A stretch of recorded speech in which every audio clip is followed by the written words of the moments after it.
10-23-25. I am Sean with Easy Street Billiards. Vic is out of the room coming back, so she'll be making a little bit of noise when she comes back. Um, the stream today is going to be about whatever anybody shows up to talk about in the next hour, and then I wanted to start out also with the concept of being out of the way or staying out of the way when you're in competition. The best kind of thing that I would scenario that I would describe, uh, which I think is helpful to think about when you're competing. You're playing in a tournament or a gambling match or extreme match, and your opponent or other people in the area that you're at are kind of exhibiting, everyone has their style of living and being, and then when you're in a tournament or a competition, a lot of times people can get a little bit tilted, or they're not managing their emotions properly. And one of the important things to do is to try to stay out of the way of what the other people are doing that's not helping them, and not try to draw that to yourself by paying undue attention to it. So that I would say it's important to go into competitive environments with one of your intentions being to control your own emotions within the confines, or within the situation of having another person or multiple people around you that may or may not be emotionally in a place where they're trying to be respectful about what you're doing, and their motivations may not be to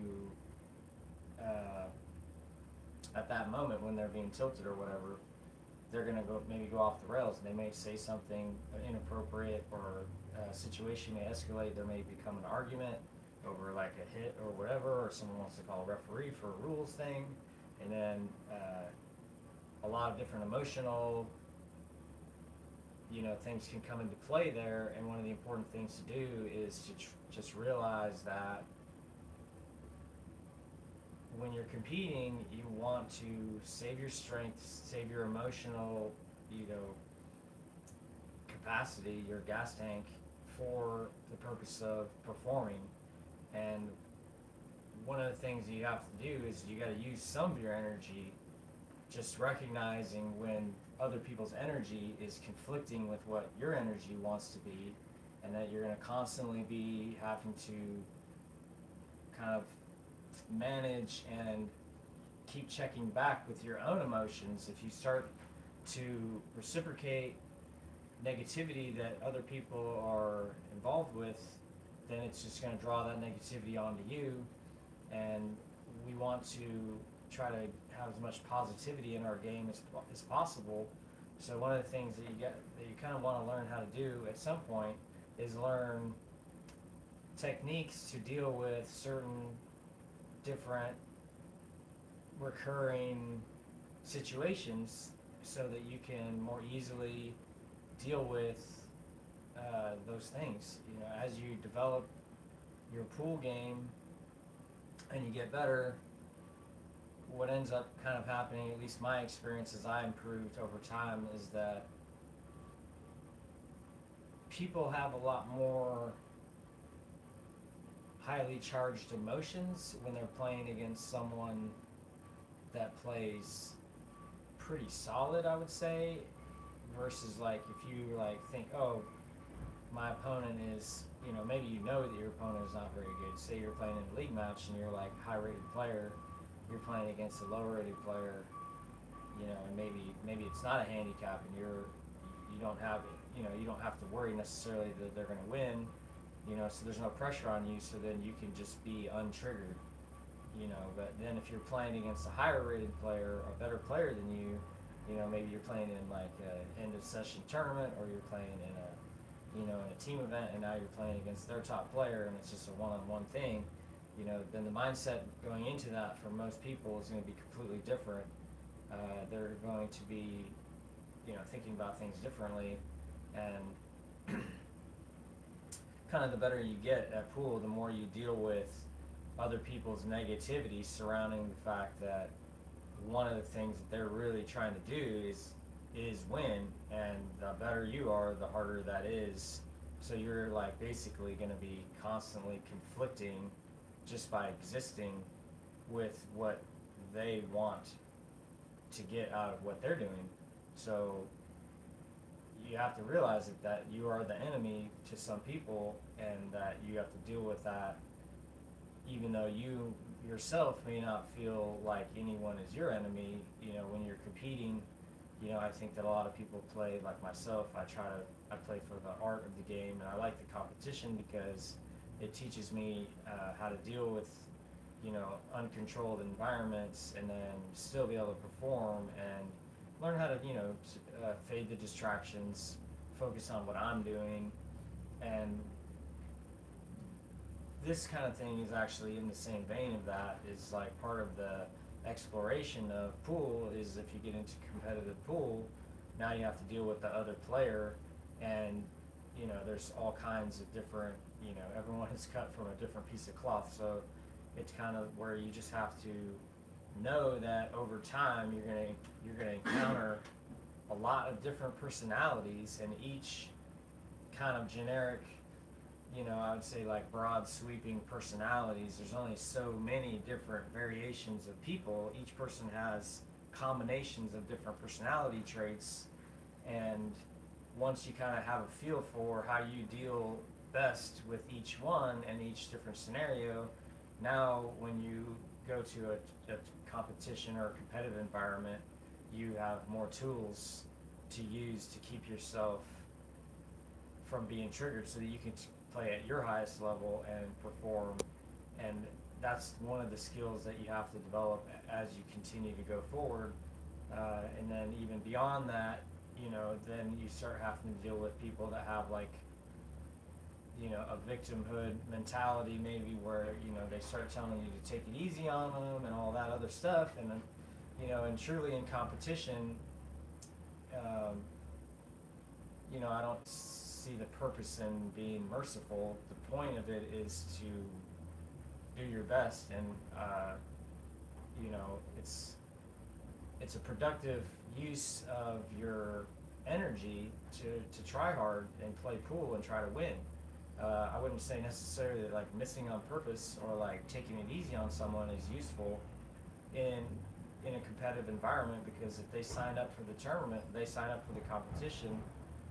they entered into a contract where they agreed to try to do the exact same thing which is you're doing, which is self-actualize. I came to play this tournament to do my best and hopefully execute my strategy and execute my vision, which is ideally to just win every single game that I shoot in. You can't control all of that, so I'm not going to try to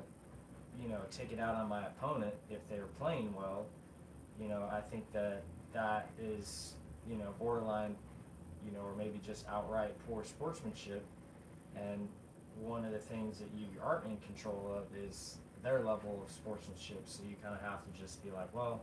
my sportsmanship tells me that when people are being out of line, they're not acting the way that I would necessarily act in that situation, the way that I would hope to act. Obviously, everyone, we're all, human beings, and thus, we're not total control of everything about ourselves, obviously. So, the kind of the quest is to see somewhat more objectively that when you're like watching players play, seeing how they're reacting to what's going on, and kind of just trying to be objective so that you can see the moment when things start to go south and start to go the way that you don't necessarily want to deal with what's about to happen next, and then hopefully you can find a solution through like techniques that you've already used because you've been able to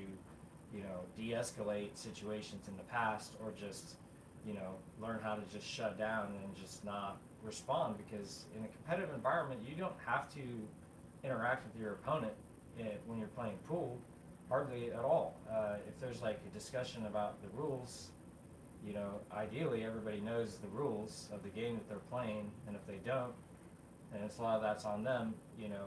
But with that being said, is that there can be arguments or miscommunications about what's really going on, and then it's not your responsibility as a player to like argue with the other player necessarily. If there's a discussion, then you just go and talk to the official, whoever the official is. Someone is presiding over the rules. You don't need to know any of the rules necessarily to win the tournament. Most things are standard. A good hit is typically a good hit in every scenario. With that being said, the nuances of different rules sets and league variations and all that, each house has a little bit of different rules. So when you get into the weeds a little bit, maybe you should talk to your director instead of arguing or like just talking to other people about the rules. That's just a separate thing, but that can lead to heated arguments that can take both players off their game and are not really useful. So that's one of the things that can come up, and not very often, I would say. In the higher skill level you get, the more like familiar people are with the rules, and I think that as you get to where you're a little bit more experienced, you realize that like the little stuff like knowing the difference between like some of the stuff doesn't even matter if it either way enough for me to even really bother with like worrying about whether or not I knew it at that moment. Be like, oh dang, I didn't know that it was a 3-foul tournament and I just played an intentional foul, and now they have an easy situation to 3-foul me, and then now all of a sudden I'm like, dang, and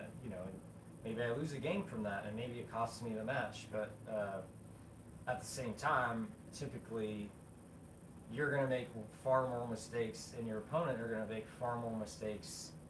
in general, to where those little things are not important enough to get unbothered about, because they're not actually going to cause the outcome to change in general. The thing that will change the outcome is if you lose your cool or your opponent loses their cool, and now you're playing in an emotionally charged environment where you can prevail, and your opponent may be one of those people who really bears down in situations like that, where they all of a sudden now they have a bone to pick, and now they're going to focus, they're going to play super tough, and you're changing the dynamic from being probably the way you want it, which is I think friendly competition, to like more adversarial, where they really want to do what they have to do to get you. And that, and that's not necessarily what you want. I think it is really what you want. I just don't think that you want to have animosity. I want to beat my opponent, because that is what you're supposed to do. So kind of like just being aware of all that stuff, so that you can then just kind of sit back and relax and stay out of the way of all that stuff, will help your results over time. I think that just being aware of what people are doing and seeing their energy and paying attention to that helps me myself manage my own energy levels. Where and also the other thing that's interesting too is that if you're paying attention to the way that other people's emotions are, then you can kind of see in yourself when you do similar things, and that can help you grow too. Because if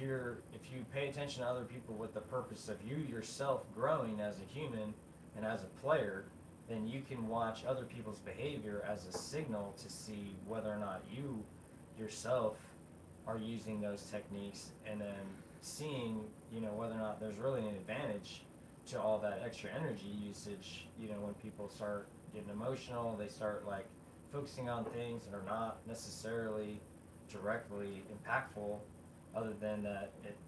can be a drain on your own energy levels, which may not affect you in this particular set, but when you're playing in a long-term like a tournament, if you're playing over the course of the weekend, and now you get involved emotionally with every single person that you play. If you take that situation, where you have a charged emotional match every single match, and maybe you do win them all, versus another player who just comes in, is playing, having a good time, not worrying so much about, the little things, because that that's not what matters. What's important, and this is a mindset thing that I try to, stick with, is like, what's important is when it's my turn, that I'm going to do my best, and that everything that I'm doing the whole time is focused on that one thing, and learning how to stay out of the way emotionally, and not get reciprocate negativity from your opponent or from other people around, is very important in protecting your own positivity and keeping your own self in the place that you want to be. And so you kind of have to spend a little bit of your energy not just playing the game, but like sitting off to the side while it's your opponent's turn, and trying to figure out how you need to like deal with your own self best to operate. And I like to be a little bit more quiet, but at the same time, I don't want to necessarily like close myself off to the whole world, because I know the world is out there, and at any moment in time, people are allowed to walk past, and if they're not aware of whatever, people are maybe going to say something, and I'm not going to try to let that affect my emotions, because I know that they don't mean anything by it. They're not intentionally trying to shark me or take me off my game, and in a way, it's almost like that kind of thing is like a strengthening exercise if you perspective it a certain way, where you're like, I don't care who comes up, I don't care what they say, I'm going to deal with it all, and I'm going to just let it, like water off a duck's back. None of that is going to touch me. I'm here for this reason, and no one is going to take me away from that, because what I'm doing is not hurting anyone. It's not, I'm not marginalizing people's feelings. I'm not trying to dominate other people. I'm not trying to like, act like I'm better than anyone else. I'm just trying to be there and, execute my strategy as best I can, as peacefully as I can, and try to do my best. And that's, I think that it's trying to stay out of the way of a lot of stuff, and just kind of like not get dirty, so to speak, is a skill that you need to develop if you're going to try to compete a lot, because there's just going to be constantly dealing with personalities when you're competing, and it's always typically going to be a charged environment emotionally for one or both players, just because of the competition. And that is what makes it really beneficial at the end of the day, where that's one of the main reasons to do it, I think. And that once you realize that that's really the purpose for it, for some people, is to like learn how to socially, exist in an emotionally charged environment, and not, fall apart, and not show your worst self, being able to learn how to show your best self even when you're trying hard, and there's a little bit on the line. That's, I think, part of the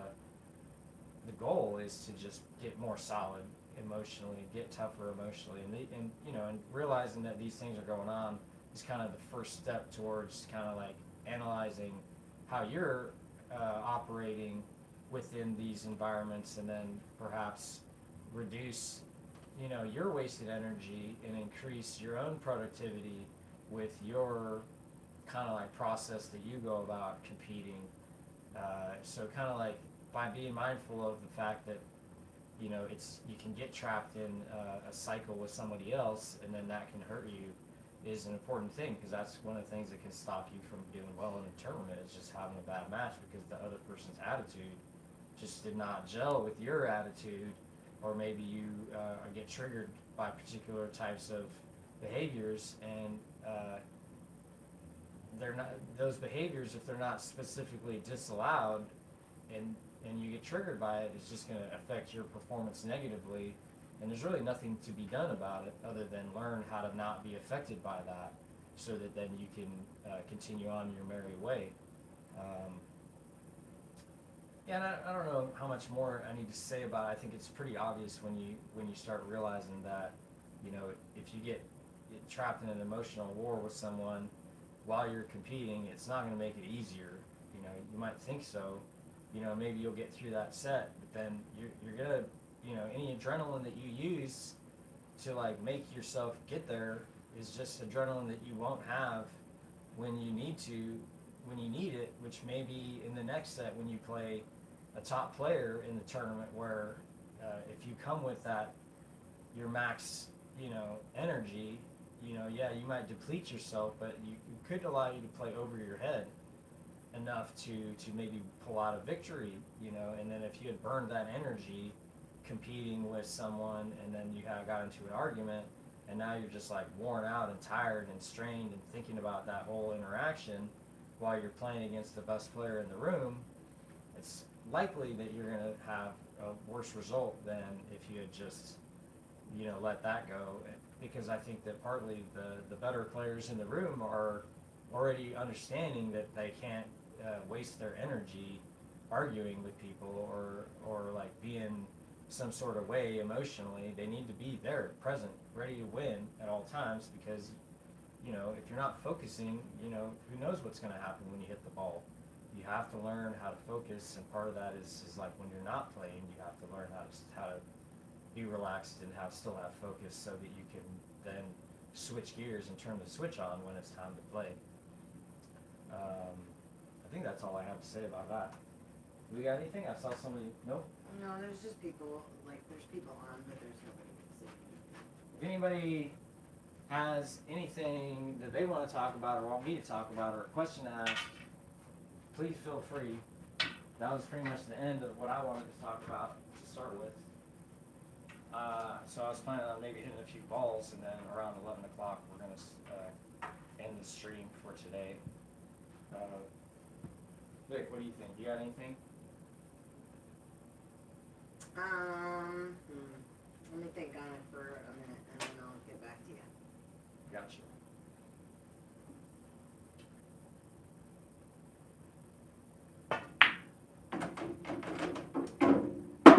Your topic was very relevant. Yeah, I think so. I mean, you know, my goal here with all this for everyone that's paying attention or interested is just to kind of talk about what I'm working on, what I see other people that I know working on, and then just kind of talk about it just to get people thinking about it, you know, because the more that you're aware of these different concepts that kind of exist within the whole, you know, universe of pool competition and the game and the social aspect of it, the more quickly that you'll be able to define your own way that you can operate within the environment and be successful, because each person has a different personality with a different set of like goals, needs, requirements for comfort, and then they have desires for their own, like, I'm gonna dip my toe into this discomfort of competition to try to grow from it in a different way than other people. So you can't necessarily have like there's a cookie cutter solution for everything. I think that once you understand that there's these like roadblocks for people that have inexperience, that as you develop experience, you'll start seeing that you need to develop these strategies. So I'm trying to like highlight the fact that these things exist as you grow in your game. These are things that I've noticed about the game over my years of competition and playing and, you know, observing a lot of pool. So anything that anyone wants to talk about or they're struggling with, especially, you know, like psychological stuff, I mean, I feel like there's infinite drills out there. They're all useful, you know, but there's not necessarily drills to teach you how to, you know, be emotionally solid, you know, other than just, I'd say, you gotta meditate, visualize, you know, like what you're gonna do in certain situations. Maybe there's a good concept of like, one thing I'm a big proponent of is doing rehearsals where you try to like imagine the scenario as deeply as possible that you want to try to be successful in, that you may be struggling with, so that when the scenario exists again, then now you'll have another thing that you're going to try to do to get past that roadblock. Um, so you never know what it can be. I think that as your skill improves, a lot of people, including myself, at sometimes you struggle maybe with getting out at the end of the rack where I think that people really, one of the big things that it takes maybe a lot of years to understand is that your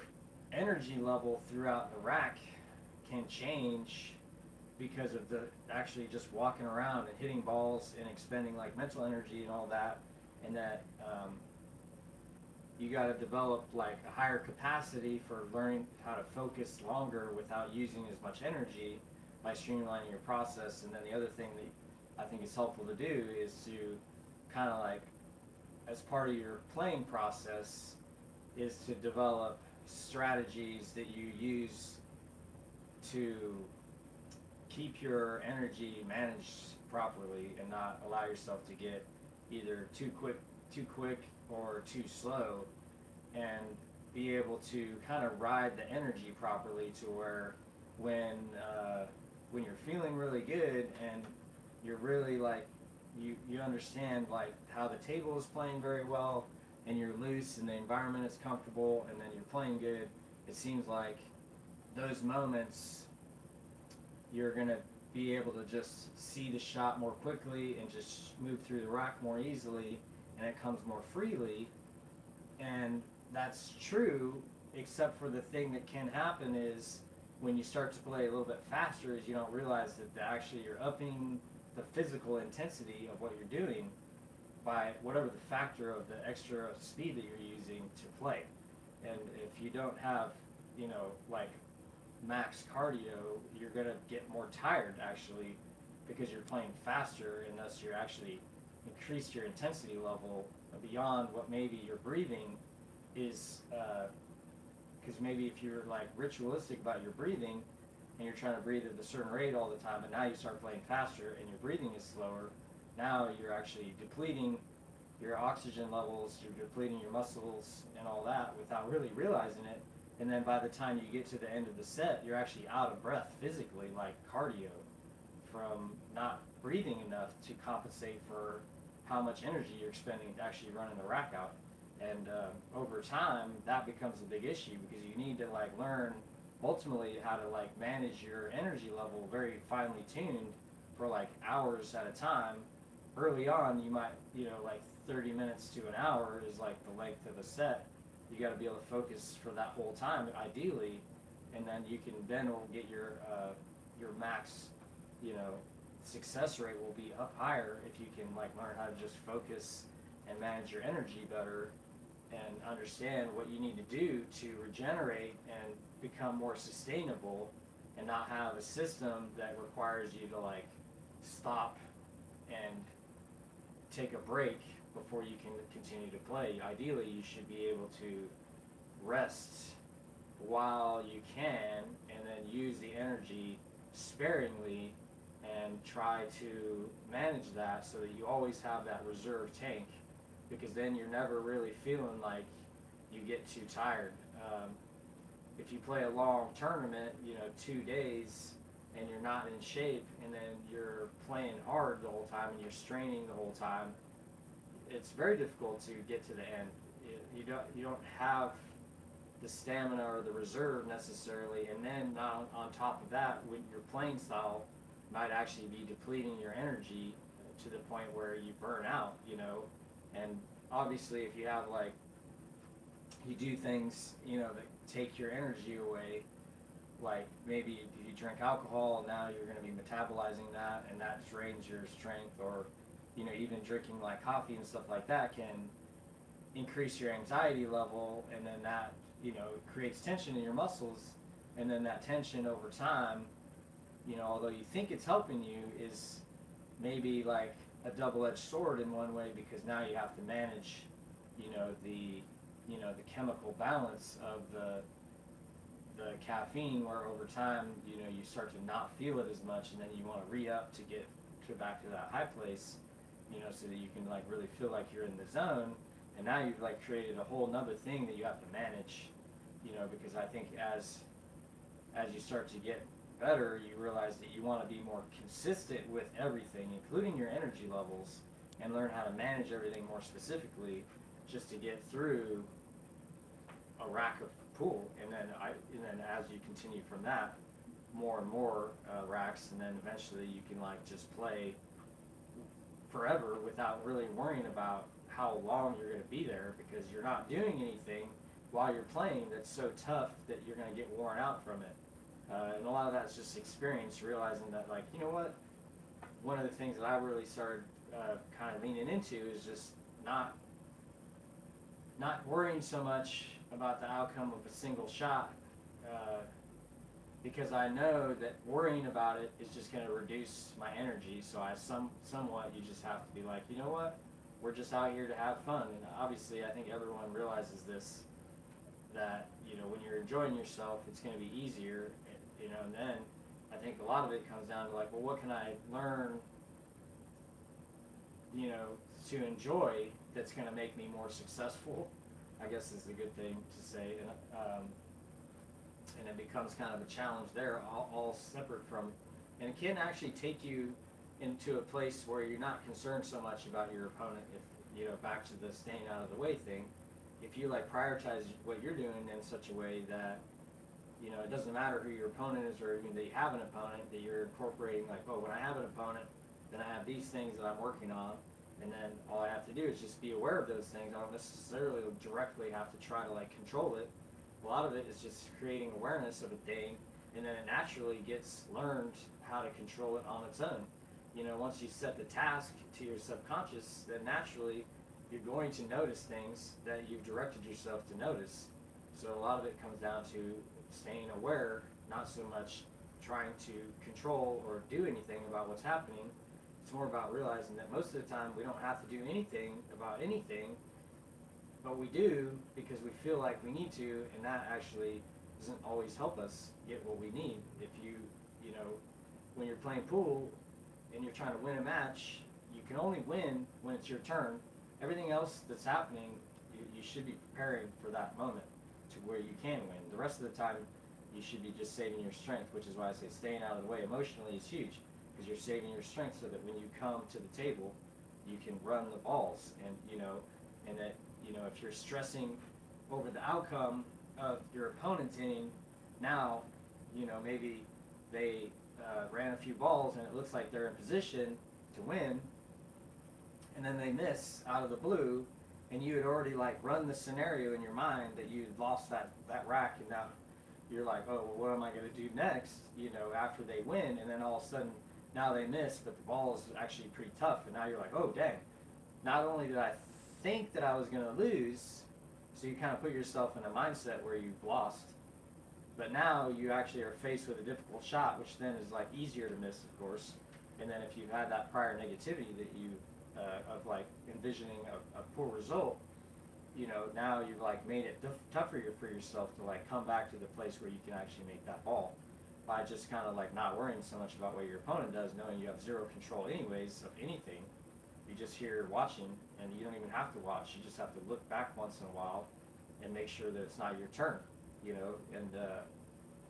you know, and what I try to do is basically, I watch, but I've been working on myself. Another thing I think that helps, and this is just like a random technique,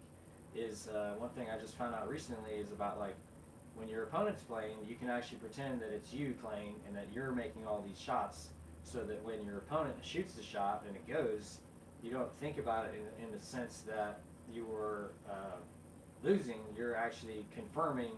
that what you did in your mind is now happening on the table, and that you can kind of confirm the physics, etc., and actually gain knowledge. And you're improving your like imagination,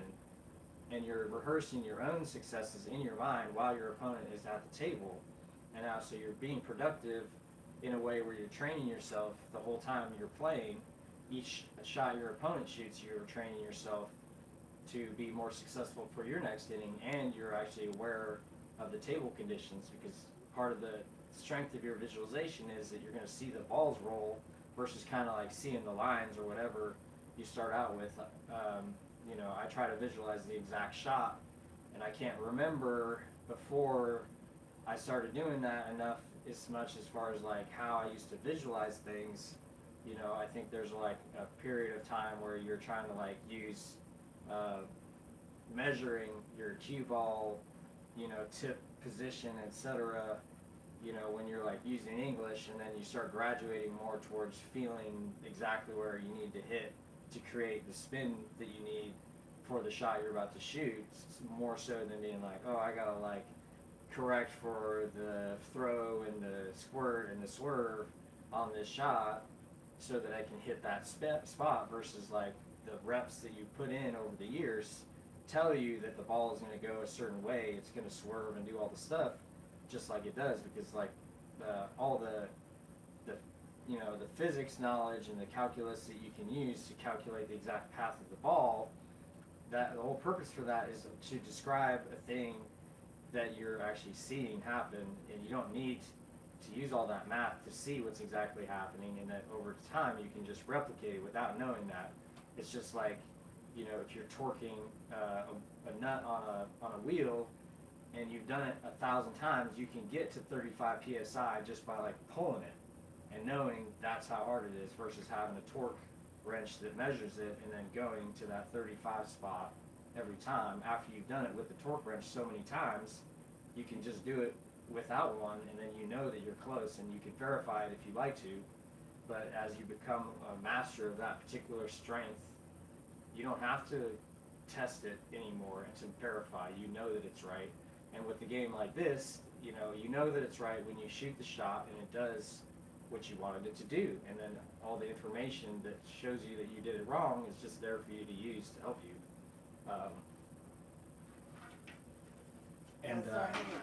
Yep. This is just me. But one thing I thought about was like, you know, they say old habits die hard, right? And so like, what tips or strategies do you have to combat those old habits when they resurface during your gameplay? Oh, okay, yeah. So if you didn't hear saying like old habits. I posted it in the chat. Oh, you did? Okay, great. So in the chat, that's a good one. I think the first step is awareness, right? You got to see that you're doing it. So you kind of be like, I would say one technique that I have, if I have a habit that I'm trying to change from one thing to another, then what I'll do is you kind of have to visualize what you want it to look like, and then you also can take situations where like, okay, what are the common situations where I do these things, and now you can like prime yourself to know that these are the normal situations where you do these things that you don't want to do, and that now you're ready to like, okay, now's the time when I'm going to incorporate this new strategy and try to like create this neural pathway, and then ultimately strengthen it to the extent that the other neural pathway that makes you do the other thing is not strong enough to like overcome your new path that you're trying to create. Like you're trying to create new pathways in your mind that help you physically perform a different action or whatever, or even a mental thing. It's all kind of the same. Ultimately, so the process to me would be like, okay, well, what characteristic do I want to change, and then you got to have like a before and an after, so that you know where you're going, and then you can kind of identify where you're at. But I think that the most important thing to do is just try to like choreograph, so to speak, what you're about to do as often as you can, so that you can be more comfortable when it's happening, the new thing is happening, and realize that part of the new thing overriding the old thing is that you're gonna be, for a period of time, worse, so to speak, at the new thing than the old thing, as you're generating and strengthening the habit. So part of the success of you changing your habit is feeling the discomfort and overriding it however you do by just realizing that it's just, fear is an illusion, so to speak. It's like I might be afraid, you know, the person next to me doesn't feel anything, and the reason why is because my perspective is that there's something going on here that's scary to me, and the person next to me doesn't see that as a threat, and realizing that your body is kind of programmed to not want to change, and that anything that you face that is different than what your body kind of is used to doing, creates a reaction, and that reaction is actually what you're trying to achieve. Is you want to achieve a state where you know that you're making changes, and that is actually the thing that you're looking for, is to face that that feeling of, oh, this is not what I normally do, and then try to focus it on like something that's small as much as you can, that will like eventually trigger into like a larger movement of things happening over time. Because if you try to change too many things at once, it can be very difficult unless you're very precise about your visualization and you've practiced it, because then your mental rehearsals have accumulated enough to actually gain some ground on what you're about to do physically. And then once you start being more physical about it, then now you can like see that your new thing is coming in and all that through, finding those situations where you want to employ the new tactic, and then also recognizing, oh, when you fall back on your old methodology, the one that you're trying to replace, then you got to witness that and say, oh, this is what I actually did. And this is, kind of like reflect on how it came to be that you forgot what you were trying to do, which is change your behavior to the new thing, and try to like, backtrack your steps, like think back a little bit, like, oh, what was the real moment in which I lost focus on my goal, which is to change this behavior? It's like if I'm working on, let me just break the balls here. If I'm working on, whatever I'm working on, say today,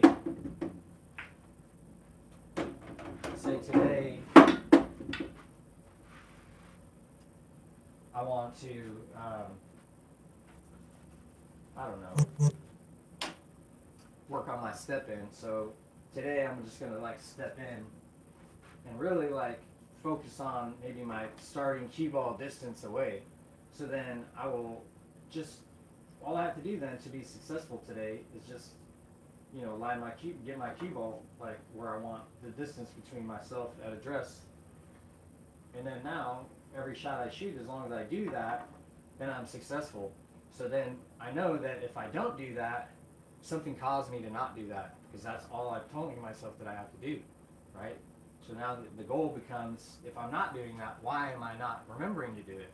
What is pulling me away? Where's my focus at of my awareness, instead of the thing that I'm trying to do, that I'm trying to change? And that can become its own like little sub-quest, where you gotta not just see that you're not doing it, but you gotta see why you're not doing it, So that's a kind of the way that I look at trying to advance yourself, is you gotta take stock of a little bit of where you are, and think, okay, well, these are the things that are holding me back, and then you add to be like, I think that this will help me get better in this way, so I'm going to work towards it, and then you just try to focus on that, and then you can see that if you just let everything else be the way that it is, and you don't care about all the other stuff, because your awareness is on this, improving this one thing, then now if you have that pinpoint focus on that one thing, it's very easy to see when you're not doing it, because that's all you're trying to do, is witness yourself working on that thing. All the other things in pool that are happening all that time shouldn't be important. And I'd say in a practice scenario, this is a little bit more easy to replicate. It's tougher when you're competing, and I would say when you're competing, it's more important to work on the things that are different about competition versus practice. I wouldn't say if you're working on your technique is it such a good idea when you're competing, because really I think competing there's a whole realm of different things that are happening that are important to work on that you're not going to face while you're practicing. So I'd say that when you're competing, you should be working on competition habits, not necessarily like technique habits so much. But part of the competition habits is that, well, if I'm competing and I get nervous and that causes me to second guess myself, then now my habit for competition is going to be to focus more on maybe my pace, my methodology, as far as like, well, if I'm second guessing myself, that means that I'm I'm not collecting as much information, or maybe it's just because I'm nervous and that I just need to learn how to reframe the situation and get rid of the nervousness through, accepting the emotion, realizing that you know, it's not necessarily that the emotion has to exist. It's more about my perspective about what's going on. It's creating the desire for that emotion to happen, and that if I can change the way that I think about what's happening, then I can change the way that I feel about what's happening, and then that emotion will be replaced by my desired emotion that I want to feel at that time, which is ideally an emotion that allows you to be more successful than a negative emotion, which would cause you then to like start second guessing yourself, for instance. So a lot of it, like I said, if you're second guessing yourself, then there's going to be a reason that it's happening. A mental process that is out of your control normally stems from an emotional lack of control, because the emotion will kind of dictate somewhat, it seems like to me, the way that your thought is going is sort of dictated partly by the way that your emotions are. Your shot selection when you're nervous is going to be different than your shot selection when you're confident, and I think that's easy to see, that your success rate for certain shots or for most shots, is higher when you're confident than when you're not confident. So, by figuring out how to like make yourself confident, either through taking pressure off yourself as far as expectations, and reducing your expectations down to like way more manageable goals, so you're not giving yourself something that's too hard to do. You want it to be like, for flow activation, they say you want to challenge yourself, but not so much that you can't do it. It needs to be small and manageable, and yet, so that you can like, oh, I'm just going to work on that, and then that will help me get better in these ways, and then over time, if I do enough of those little things, that I will get better. And then once you start taking a long-term view of things, where pool is like a lifetime type sport where you could play as long as you can swing your arm and get behind the cue ball, so. And even now they have like the guns that you can use. It's like a stick, you can just hold it. It's like, who knows how long I'll be able to play this game. So I'm not necessarily worried about learning it all in one time. I can spend a couple days, messing around with my footwork or my grip, and then discard that information if I don't feel like it's helping me, and then move to the next thing. And then by habitualizing the process that you change what you're doing, then it gets easier to change anything that you want, and then it's less relevant so much what it is that everything starts to like get easier for you, because the habit that you use to like change has actually solidified itself so much that you're not really locked into anything, and you kind of know that, so that when things are weird, you're not so like weirded out by it. You're not expecting to have like perfect mechanics compared to what your ideal is, because you've kind of you're working on things. There's no ideal that you can create. It's always striving for a better, a higher ideal of your own game, and thus you're always going to be consciously creating a different version of you every single shot if you do it properly. And part of that is, well, you're going to accept discomfort into what you're doing, but the discomfort is the thing that makes it fun, so to speak, in some ways, where you don't know ever that it's going to go, because you're doing it in a way that is different than what you know how to do, but your goal is to achieve something better than you know how to do. That's the only way to get better, is to do something better than you've ever done it before. And I think that maybe that's a, you know, not obvious that how simple it really is, but at the same time, it's like when I say that, you know, you realize it's like, in order to improve, you have to accept change, and a small amount of change is easier to accept than a large amount of change. And then by habitualizing small changes, now you get used to the small changes, and then now when you're making changes constantly, it doesn't bother you as much as someone who maybe is like just trying to like learn how to do it the same way, the same way, the same way, and then doesn't deviate from that because they don't want to accept the change required to change. They don't want to create a new habit that would change things, and then now you're like stuck in a spot where you want to improve. You say that I want to get better, but you're not willing to create a habit that will allow you to get better because you're wanting to have this comfort that can't exist in a place of change. You know, comfort is kind of, in a way, an illusion, because it's like a little bit of it's like choosing your hard. You know, it's like if you can do whatever you want to do, and that's all good. You know, but if you don't try to like move yourself forward, then you have to accept the results of what you do anyways. You know, in my opinion is that we should always try to get better, so that as we get older, we don't have to face harder challenges with the same resources that we had when we were younger, before we knew anything. But now that we're older, we don't really have the energy or the time, you know, or the ability to recover so quickly from, you know, different, you know, mistakes and failures like we did when we were younger. We need to learn those lessons over time so that we can continue to grow and build on all that stuff. So kind of like I said, accepting,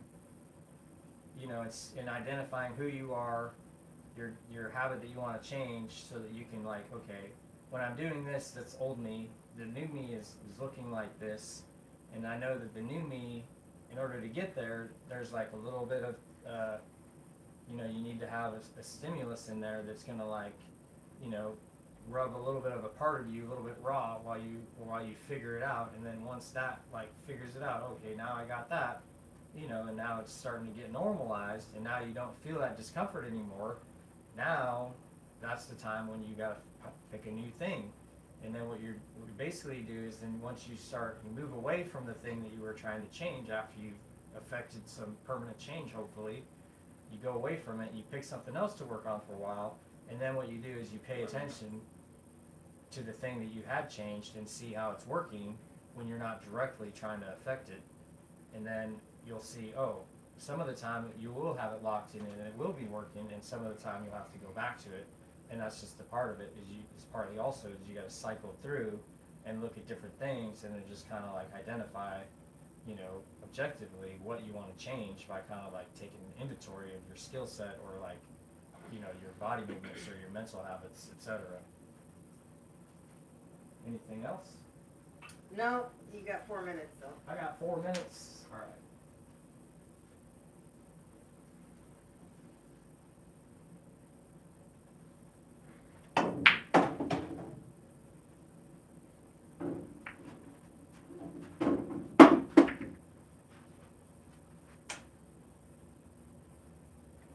I'm getting back to Nick.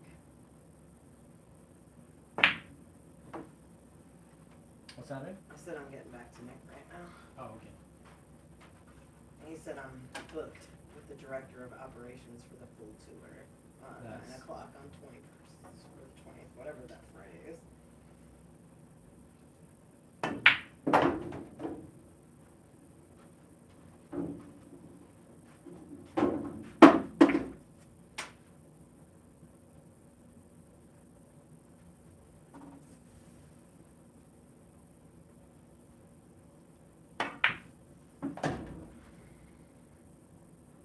$180,000 was the quote. For the tables? Like 179 or something.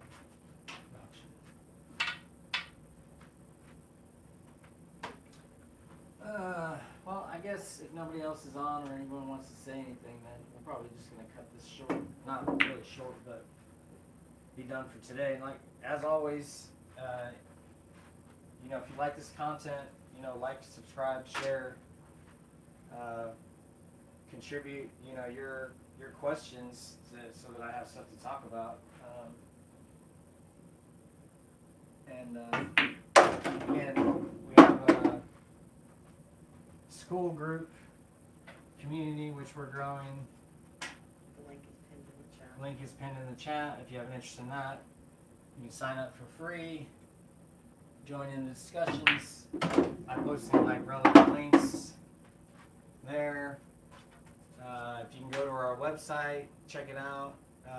That's where, you know, if you want any merch, we don't have quarter zips yet on there because we're fulfilling those from home, but we will. We got hoodies, t-shirts, all that stuff. We just got the towels in. So,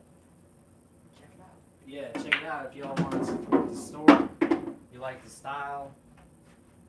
We appreciate everybody.